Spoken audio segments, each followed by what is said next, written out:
is called the Citta Samyutta. Now, Chitta does mean mind, but it's also a name which was given to many people. It does also mean like beautiful. And those of you who've been to Malaysia know the town of Chitta, which was named after a Thai prince who went into that part of the world many decades ago and took over that area and gave that town its name, from his name, Chitta. But here the name was given to one of the disciples of the Buddha, who was still a lay person. He was quite an amazing person. He was a general, so he was very well known. And because of listening to the Buddha's teaching and meditating, he became a once returner. Sorry, I got that wrong. A non-returner, an anagami. It's a very high attainment for a lay person. He was an anagami, a lay person, very well known.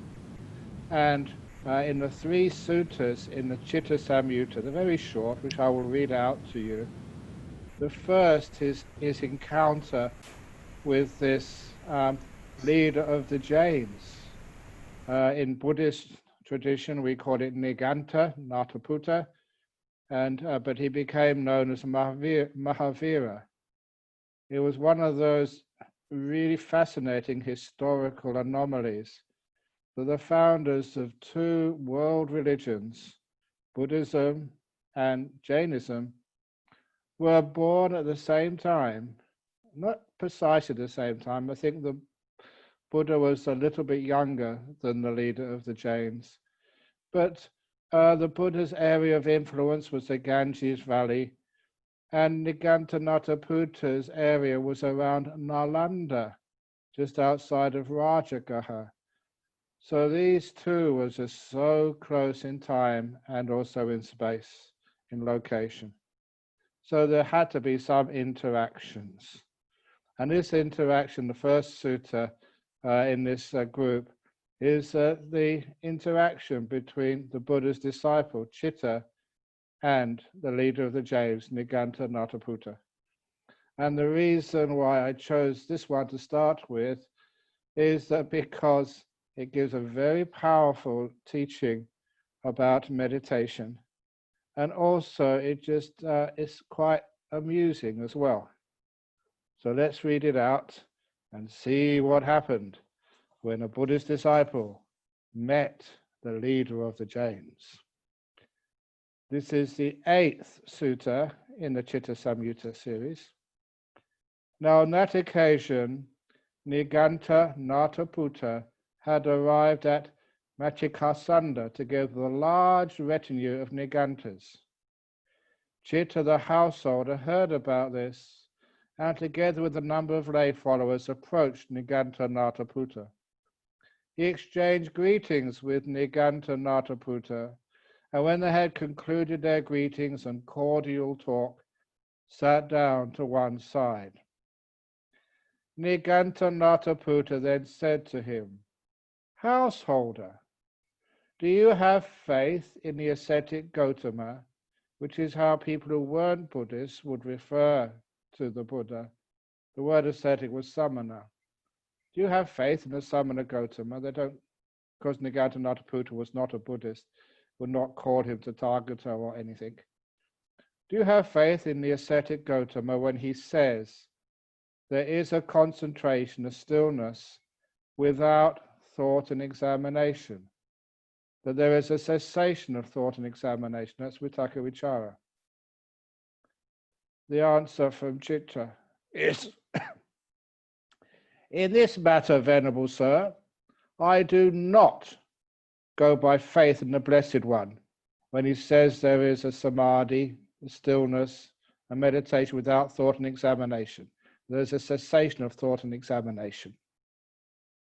When this was said, Niganta Nataputta, the leader of the Jains, looked up proudly towards his own retinue and said, "See this, sirs, how straightforward is this Chitta the householder, how honest and open.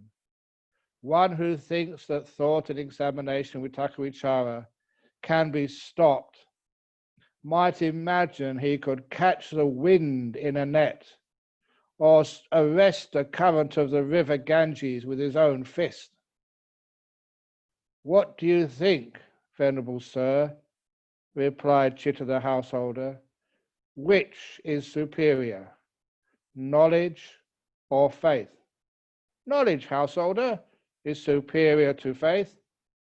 Well, Venerable Sir, says Chitta, the leader of the Jhanas, to whatever extent I wish, secluded from sensuality, secluded from unwholesome states, I enter and dwell in the first jhana, which is accompanied by thought and examination with rapture and happiness born of seclusion.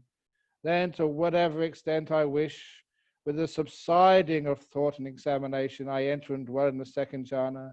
Then, to whatever extent I wish, with the fading away as well of rapture, I enter and dwell in the third jhana. Then, to whatever extent I wish, with the abandoning of pleasure and pain, I enter and dwell in the fourth jhana. Since I know and see thus, Venerable Sir, said Chitta to the leader of the Jhanas, in what other ascetic or Brahmin need I place faith in, regarding the claim that there is a samadhi, a concentration without thought and examination, a cessation of thought and examination? In other words, as most people know that vitaka vichara, thought and examination, even the subverbal thought and examination, ceases in the jhanas, especially the second jhana. So the Chitta was saying, I don't go on faith in this, I know this. When this was said, Niganta Nataputa looked askance at his own retinue and said, see this, sirs, how crooked is this Chitta the householder, how fraudulent and deceptive. Just now, Venerable Sir, we understood you to say, see this, sirs, how straightforward is this Chitta the householder, how honest and open.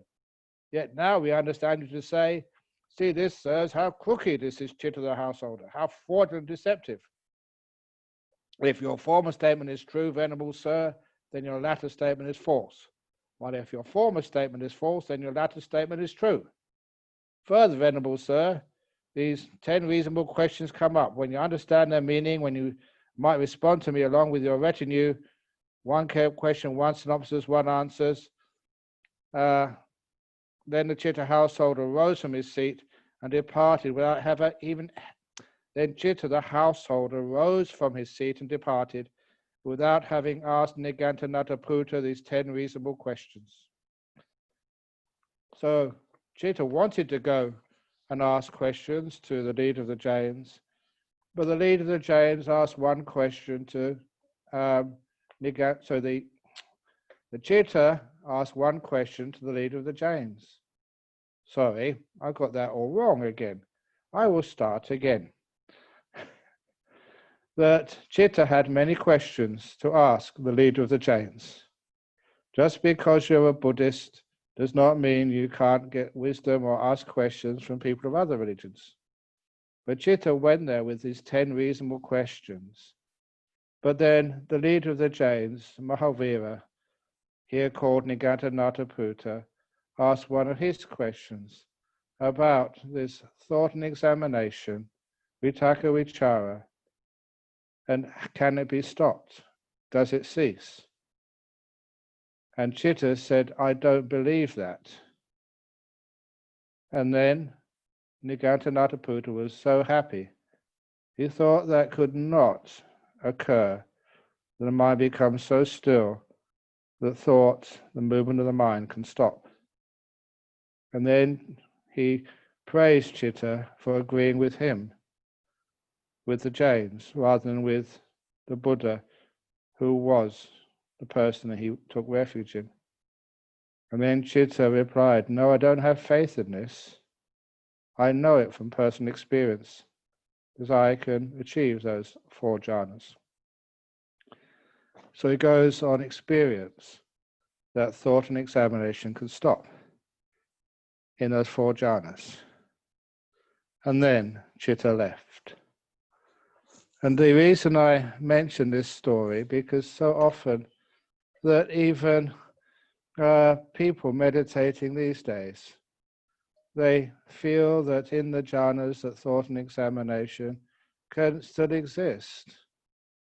And even here, if you look at the suttas and you look at the meaning, there's no way you can assume that. When you get into the jhanas, your mind is so still that all thought, all movement of the mind does cease. But more than that, many, many people, they do question the importance of the jhanas. And many, many people feel that jhanas were there at the time of the Buddha. The Buddha didn't discover jhanas, that they were already existing. I often quote this sutta. Even the leader of the Jains at the time, and most scholars admit that when the Buddha was alive, the Jains exceeded in number the followers of the Buddha. Nigantanata Putta was more popular than the Buddha at the time. And being a religious leader, you would have imagined that he knew what other religious leaders were doing in that part of the world at the time. But Nigantanata Putta didn't ever believe that you could experience the ceasing of thought and examination, vitaka vichara. Nigantanata Putta never knew that it was possible. Nigantanata Putta did not know or experience or even think possible the jhanas. So the jhanas, they were very much a Buddhist practice. It was something which the Buddha discovered. The eighth factor, number 8 of the Eightfold Path. They are important, and the leaders of other religions did not know they were possible. How can you stop the river Ganges with your fist? How can you catch the wind in a net? It's impossible. But when you experience the deep meditations, you know that you can stop that thinking mind, and the mind can become perfectly still. So that's the first teaching from Chitta. The other thing which I wanted to add here, that Chitta was not a monk. He was a general before he started taking the precepts and meditating, and became a Buddhist practitioner and then a non-returner. And it is said of one of the qualities of a non-returner, you can access those jhanas with ease. So here we have some more information of a non-returner who was a lay person who confounded one of the great leaders of another religion. When people ask me, can lay people become stream winners, once returners or non-returners? It's okay to say these things and say, yes, of course they can. But it's another thing to read out a sutta where you can read it's part of the Buddhist teachings. Yes, they do become non-returners as a lay people. And they're incredibly wise. And they have those jhanas whenever they wish. So it gives confidence, I hope, to each one of you.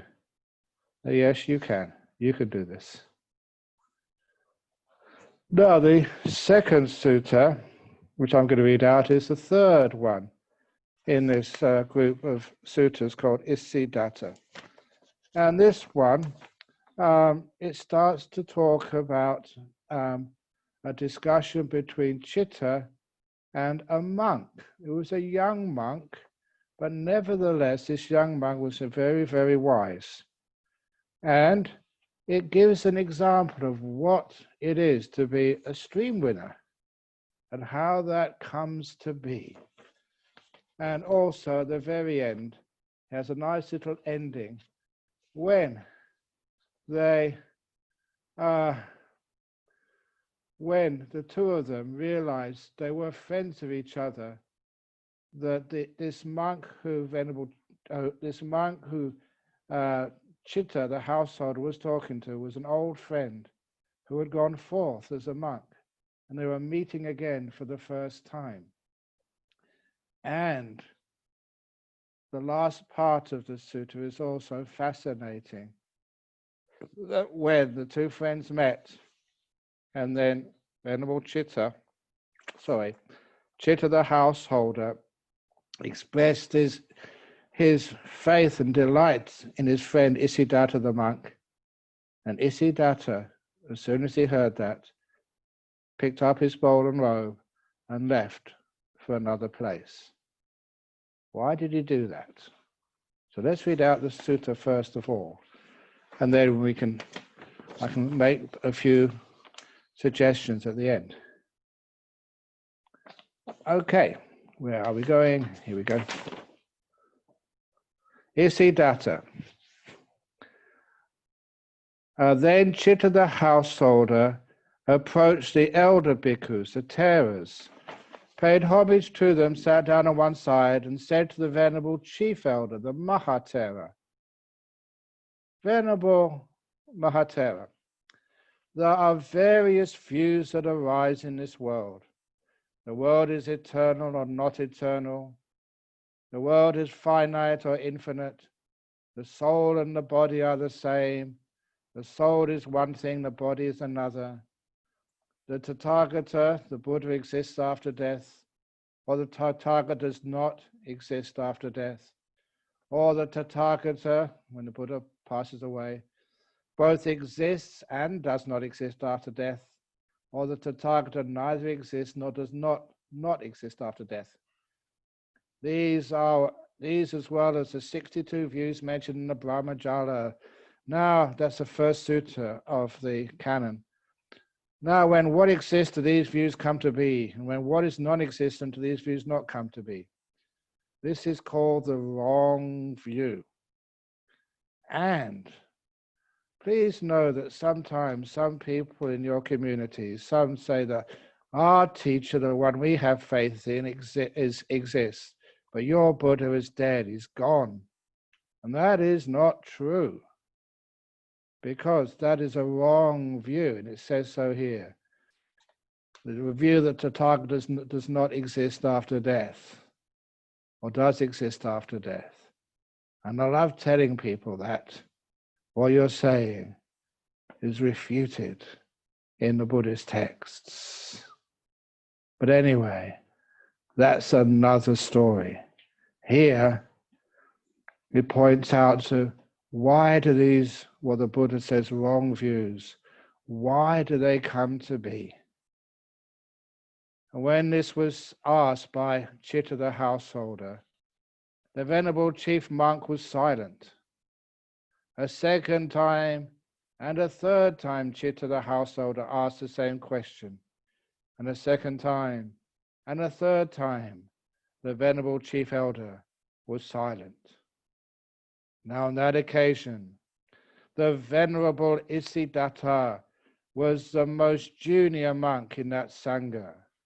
Then the venerable Isidata said to the venerable chief monk, "Allow me, venerable sir, to answer Chitta the householder's question."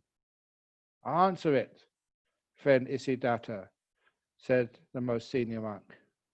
So Isidata replied, "Now, householder, are you asking thus, venerable elder, there are various views arise in this world, and these, as well as the 62 speculative views mentioned in the Brahmajala Sutta. Now, when what exists do these views come to be? When what is non-existent do these views not come to be? In other words, what causes these views, and what understanding insight causes these views not to come to be?" Yes, Venerable Sir, that's a question. As the various views that arise in the world, householder, world is eternal, etc. When there is identity view, an idea of a self, these views come to be. When there is no identity view, these views do not come to be. And for those of you who know something of Buddhism, you know that when identity view does not come to be, you are a stream winner. And when you are a stream winner, you have completed right view. So let's get deeper into this. How does identity view come to be? In other words, what stops you being a stream winner? Here, householder. This is Isidata talking to Venerable Chitta, who has gone beyond being a stream winner already. Here, householder, the uninstructed worldling, who has no regard for noble ones and is unskilled and undisciplined in their Dhamma, who has no regard for the good persons and is unskilled and undisciplined in their Dhamma. They regard form as self, or self as possessing form, or form as in self, or self as in form. Now the form here includes things like your body. So I'm going to change it to the body. Regard your body as self, that I am my body, and that when this body falls apart, you think that you die, that you fall apart. Or you feel that yourself possesses a body, or that somehow the body is in a much bigger self, or the self is in the body somewhere. You regard your feelings as self, perception as self, volitional formations, which is will, as self, or consciousness as self, or self as possessing consciousness, or consciousness as in self, or self as in consciousness. It is in such a way that identity view comes to be. Now, I think I'm going to repeat some of those because it's wonderful when instead of just abbreviating it, as the texts often do, if you say you regard feeling as self, or as self as possessing feeling, or feeling as somehow inside the self, or self as somehow inside feeling, or you regard perception as yourself, that's who you really are, perception, or you regard yourself as possessing perception, it's one of the attributes of a self it perceives, or as perception as in self, or self as in perception somehow. Or you regard volitional formations, and the major volitional formation is will, choice, will, Chaitanya. Or you regard your will as your essential self, your being. You are the will. Or you regard yourself as possessing will. That's what the self does. It will things. Or as will as in self, or self as in will. Or the consciousness as a self. Or self being a conscious entity, possessing consciousness. Or consciousness is somehow inside of self, or self is in consciousness. In such a way, the identity view comes to be. And Venerable Sir, how does identity view not come to be? And here, householder, the instructed noble disciple, not the uninstructed one, the one who has regard for noble ones, is skilled and disciplined in their Dhamma, who has regard for good persons and skilled and disciplined in their Dhamma, does not regard form as self, or self as possessing form as in self, or self as in form. And the same with the other of the four components of existence, down to consciousness. Never regards consciousness as self, or self as in consciousness, or as consciousness in self. All those four does not regard that. It is in such a way that identity views does not come to be. Now, to emphasize that a bit more, I quoted a little explanation for the Patisambhida Magga. One who is an Aryan does not regard the mind, consciousness, as a permanent essence, does not regard it as an essence. It's like the flame and hue of a lamp. The hue is like the color. The flame and the color, when the flame goes, the color goes. The color goes, the flame goes. But it doesn't regard the mind as permanent. does not regard the mind as possessing a permanent essence, like a tree has a shadow. Here, the tree is a mind, the permanent essence is a shadow, and so you don't regard sort of the tree as something bigger possessing a mind. You don't regard the mind as within permanent essence, like the scent in a flower. Flowers have scents, that's S-C-E-N-T. So you don't regard the mind as somehow contained in the soul. Or you do not regard a permanent essence as within the mind, like a jewel in a casket. So here, when I say the mind here, the mind is part of the 5 components of existence, being the 6 of the 6 consciousnesses. So you don't regard them as the same, as one possessing the other, as within it, or the other within it. So this is all the ways which many times people try to perceive a permanent essence, a self, a soul, a me, a mind, within the 5 components of existence. The Buddha said you just can't do that. It's not true. It is wrong view.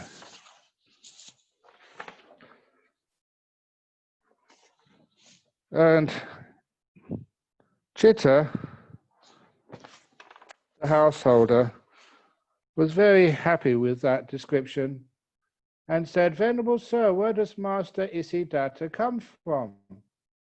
And Isidata said, "I come from Avanti, householder." And Avanti was from the far west of India.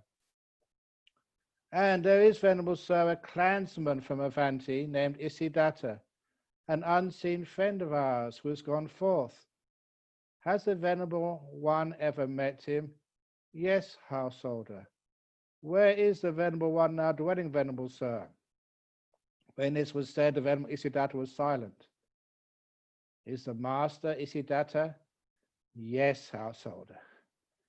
So the 2 unseen friends met, and Isidata had just taught Chitta what he already knew about the nature of being a stream winner, the self-identity, that thinking that you are any of these 5 components of existence, the same as them, or that you possess these 5 components of existence, that there's a permanent essence which can know and perceive and will and feel, or you think that one is within the other, all those are called wrong view. That is what you see as wrong view, as a stream winner. And the 2 friends met. Then, said Chitta, let Master Isidata delight in the delightful wild mangrove grove at Machikasanda. I will be zealous in providing Master Isidata with robes, alms food, lodgings, and medicinal requisites. Those are the 4 supports for a monastic. That is kindly said, householder. Then Chitta the householder, having delighted and rejoiced in the Venerable Isidata's words, with his own hands served and satisfied the elder bhikkhus with the various kinds of delicious food. When the elder bhikkhus had finished eating and had put away their bowls, they rose from their seats and departed. Then the Venerable Chief Elder said to the Venerable Isidata, "It is good, friend Isidata, that the answer to this question occurred to you. The answer did not occur to me. Therefore, friend Isidata, when a similar question comes up at some other time, you should answer it." Then Venerable Isidata set his lodging in order and taken bowl and robe, he left Machikasanda. When he left Machikasanda, he left for good, and he never returned. He did that. Why do you think he gave a very important teaching to Chitta? And afterwards Chitta was impressed, because he already knew that. He was an anagami. And they were old friends. And then the Venerable Isidata packed his robes up and left. One of the reasons for that was because, and I say this, with a bit of humility, the good monks and nuns, They like to become apart from fame, to put aside what was called gains and honors. And when a monk in the time of the Buddha like that became well known for being able to teach someone as well known as Chitta the householder, and was praised by the elder, he left and disappeared. Just like, because sometimes fame, honor, and gains corrupt monks if you're not enlightened enough. So Isidata thought that he would never be able to make that further progress. He was a young monk. If he stayed in that area where he'd already become well known and highly respected for showing his deep wisdom to a very important householder in the area, he left. In just the same way, there is a personal story which I like sharing. That when I first became a monk in Wat Pah Pong under Ajahn Chah, I was only a very young monk sitting towards the end of a line, and there was another monk much senior to me, maybe I'm not sure, about 8 or 9 years as a monk. And in the morning he came and bowed to all the monks in the dining hall. One by one he bowed to all of them. I was a little bit embarrassed because I was much junior to him, but still he bowed to me. And I didn't know what to ask, because my command of the Thai language, especially the local northeast of language, was very, very rough. So he bowed to me, and then after lunch, or the breakfast, the 1 meal of the day we had, he took his bowl and robes and left Wat Pah Pong and never ever came back. And I asked the others afterwards why, what had happened. And his story, and this is a nice true story, but his story was that he was a very good meditator. And in his meditation, he had developed one of those powers, one of those psychic powers, of being able to hear sounds a long way away, at an impossible distance. And he told one of his friends, and his friends warned him that that's a psychic power. You shouldn't boast about psychic powers. But it got to Ajahn Chah, and they had to find out whether it was true, or whether he was just making this up, or whether he was like deluded. So they did a test of his psychic powers. I think somebody decided what to say in the marketplace about 9 kilometers away at a certain time. And this monk could hear it clearly, even though he was in Wat Pah Pong. He had developed the divine ear, the Dibba Sota. And when all of the monks started to hear about that, not me because I was too junior and was a Western monk, they all became quite excited. So what he did with Ajahn Chah's permission was in that morning, which I recall, he bowed to every one of the monks and left Wat Pah Pong to stay in solitude for a long time. I never saw him again, but I'm sure he made great progress. Because when people find out about your powers, they very rarely leave you alone. As the next story will illustrate, Mahaka's miracle. On one occasion, a number of elder monks were dwelling at Machikasanda in the wild mango grove. Then Chitta the householder approached those elder monks, paid homage to them, sat down to one side and said to them, "Venerable sirs, let the elders consent to accept tomorrow's meal from me in my cowshed." Now, for people from Singapore or people from Australia, said, "What? If you invited me for a meal in a cowshed, I'd probably find some excuse not to go." But remember, in those days, that if they did invite the Sangha, they would plaster the walls on purpose with fresh cow dung. that cows have a different status in India, which they have today. And they would use the cow dung to put on their walls before they'd invite the Buddha to come and have lunch, or his breakfast, I should say, or one meal of the day. So to invite someone to your cow shed was actually one of the nicest parts of your house in that tradition. So that the elder monks consented by silence. Then Chitta, the householder, having understood that the elders had consented, rose from his seat, paid homage to them, and departed, keeping them on his right. Keeping them on his right, what we find respect for, we always sort of go on the right to what we find respect for.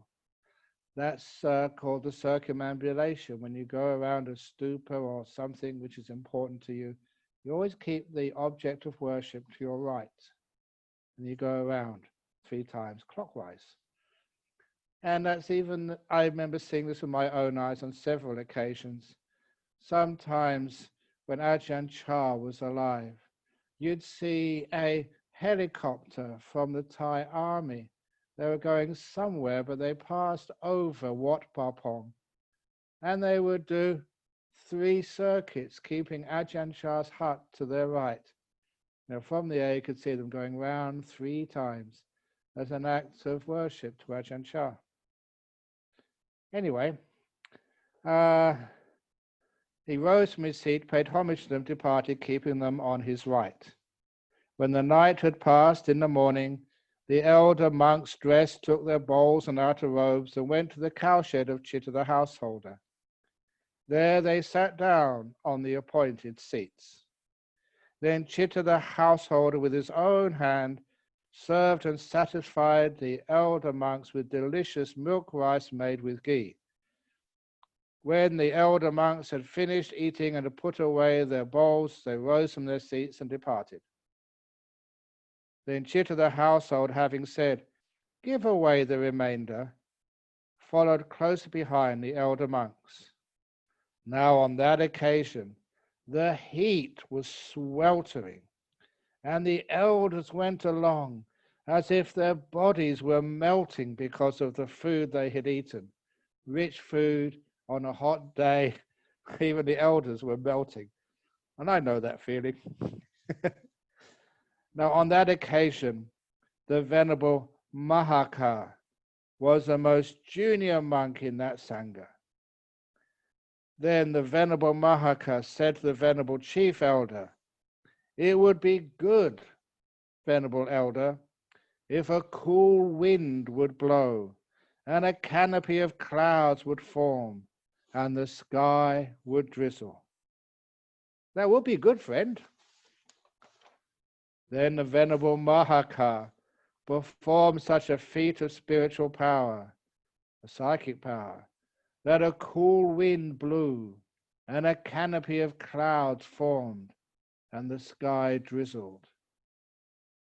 Then it occurred to Chitta the householder, such is the spiritual power and might possessed by the most junior monk in this Sangha. Then when the Venerable Mahaka arrived at the monastery, he said to the Venerable Chief Elder, "Is this much enough, Venerable Elder?" "That's enough, friend Mahaka. What's been done is sufficient, friend Mahaka. What's been offered is sufficient." Then the elder monks went to their dwellings, and the Venerable Mahaka went to his own dwelling. And Chitta the householder approached the Venerable Mahaka, paid homage to him, sat down on one side and said to him, "It would be good, Venerable Sir, if Master Mahaka would show me a superhuman miracle of spiritual power." He'd seen the cool wind come. He'd seen the clouds form and the rain come down. But who knows, that could be just a meteorological phenomena not caused by human beings. Now Chitta wanted to see a real psychic power. Then the Venerable Mahaka came out of his dwelling and said to Chitta the householder, I missed a paragraph. It'd be great if Venerable Master Mahaka would show me a superhuman miracle of spiritual power. Then, householder, spread out your cloak upon the veranda and scatter a bundle of grass on it. Yes, Venerable Sir, Chitta the householder replied, and he spread his cloak upon the veranda and scattered a bundle of grass upon it.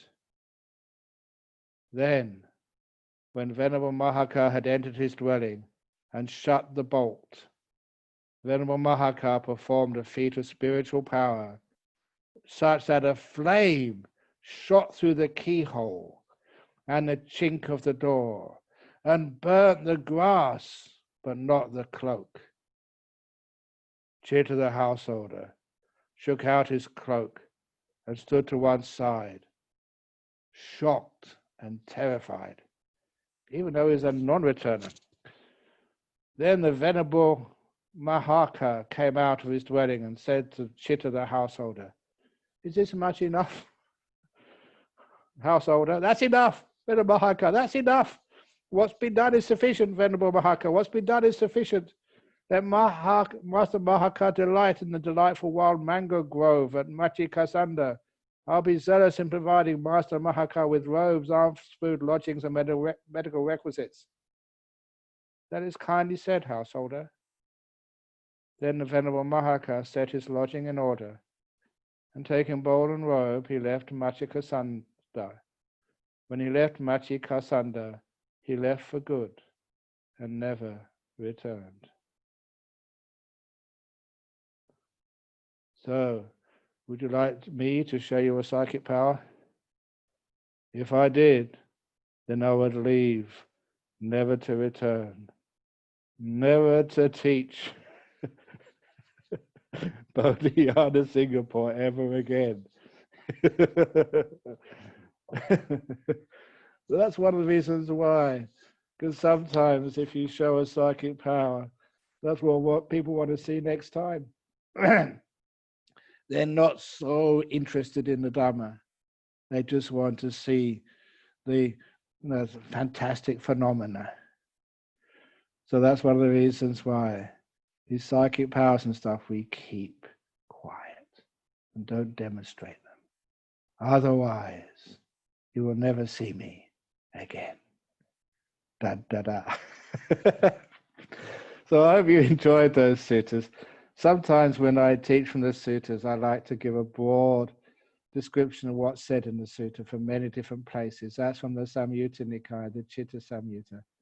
And I must admit, I enjoyed the little joke, the little trick which Chitta did on the leader of the Jhanas, and making the wonderful difference between belief and knowledge, your own experience. Do you believe in these jhanas? Said the leader of the Jhanas. "No, I don't believe in them," said Chitta. "Yeah, of course, because they can't exist. You can't stop thinking." And then Chitta said, "No, I don't believe them because I know them, I experience them." Showed just the difference between Buddhism and other spiritualities at that time. And number two, just when you have psychic powers, or even just abilities to help and heal, which are very, very great. Sometimes we want to keep those things quiet because that's not our purpose of being a teacher. Not to heal the body, but to heal the mind. And if you do exhibit psychic powers, so often the monks regret it and they disappear to live a quiet, peaceful life all by themselves. I mentioned, I think, the other day when the talk on karma, that person called Edgar Cayce, who, he did have these amazing abilities. You know what happened to him? This was in the 1930s, before the Second World War, in Virginia Beach, on the east coast of the United States. People in Washington and New York heard about him, and they considered him to be a fraud. And they considered it to be their duty to expose him as a fraud. He was not following medical science, not as they knew it. So they selected a team of doctors to go to see him to expose him. They asked him to go into a trance, which he did. And while he was in trance, they inserted slivers of wood between his nails and his flesh of his hand. It's a method of torture used by bad people. And they did this to Edgar Cayce, and he never flinched at all because he was in a deep trance. And when he came out, those fingers hurt like hell. But he proved to those doctors that this was not a fake.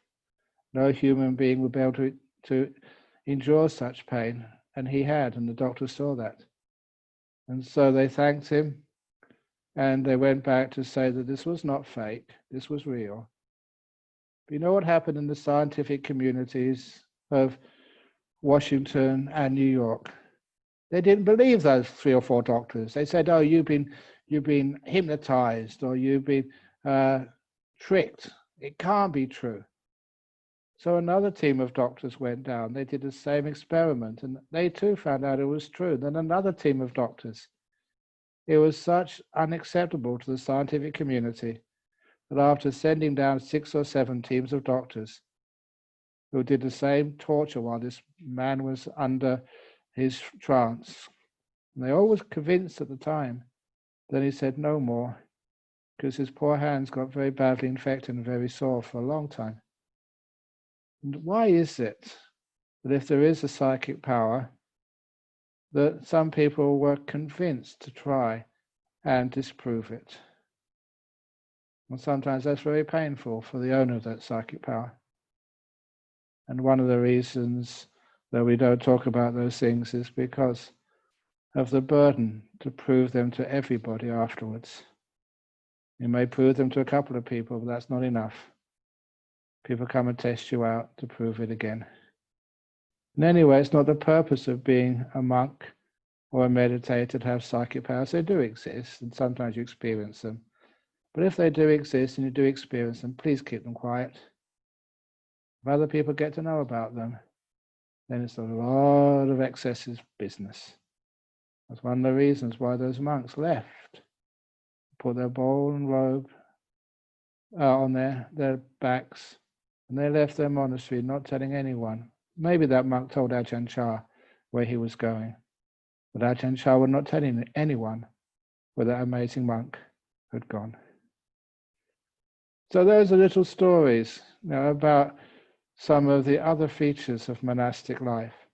But also that second sutta was just to show in a bit more detail what it means to be a stream winner. You never think there is a permanent essence, what I call the self, the soul. Try and get a word which has got no cultural baggage behind it. It's permanent essence. You cannot identify a permanent essence as your body,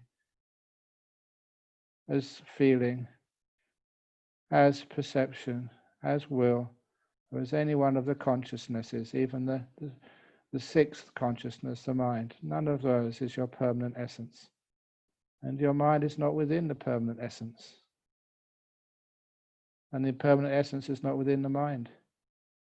And the permanent essence does not own any of those 5 components of existence. It's non-self. And when a person takes that on board, allows it to be, and understands it, then they can experience it as a truth. And when they experience it as the truth, you can understand how easy it is to get the deep meditations. It's not a personal attainment anymore. There's no person to attain anything. It's not under your control. You let go, disappear. And these are the things which happen. They're the default state of your computer. This is a metaphor. This is not the computer doing something when it turns off. This is actually what happens when you disappear and vanish. When you own nothing, and all of your past, no matter what you did, good, bad, and in between, all of that no longer belongs to you. So you're never tormented or traumatized by your past. They're events.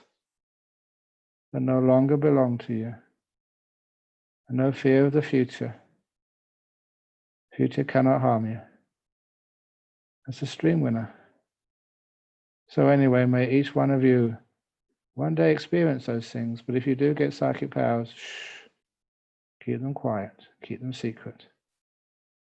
You can tell your teacher, but no one else, and I will not tell anything about other people's powers or deep meditations until they're passed away.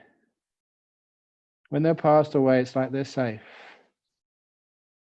Like that great Indonesian monk. He passed away a few years ago. His name was I've forgotten his name for a few moments. He'll come to me soon. But I met him a couple of times, and he was a powerful monk. Sudhamma, a powerful monk. And I remember just one of my disciples in Thailand, a great friend. She was a princess. But no, she rejected that and went to Chelsea Art College. And that she got interested in meditation again when she met the Western monks at Wat Nana Chat. And she told me personally that she went to a meditation in Wat Bawan in central Bangkok. And the teacher there was this Indonesian monk, Sudhamma, powerful, great monk, now passed away. And she realized during the meditation that something odd was going on. She opened her eyes. And that's why she swore the truth of this to me, that she saw rays of light coming out from this monk's eyes and going into one of the other meditators, like laser light beams coming out from the monk's eyes. It was not a fraud, it wasn't a fake. I know that monk. And she freaked out. She got up, left, and decided never go to that class ever again. Sometimes when you ask, can you please show us a psychic power? If I did, you would freak out too. Say, no, I wouldn't. Yes, you would. It's too scary, too powerful. So that's why good monks never do that in public. So there we go.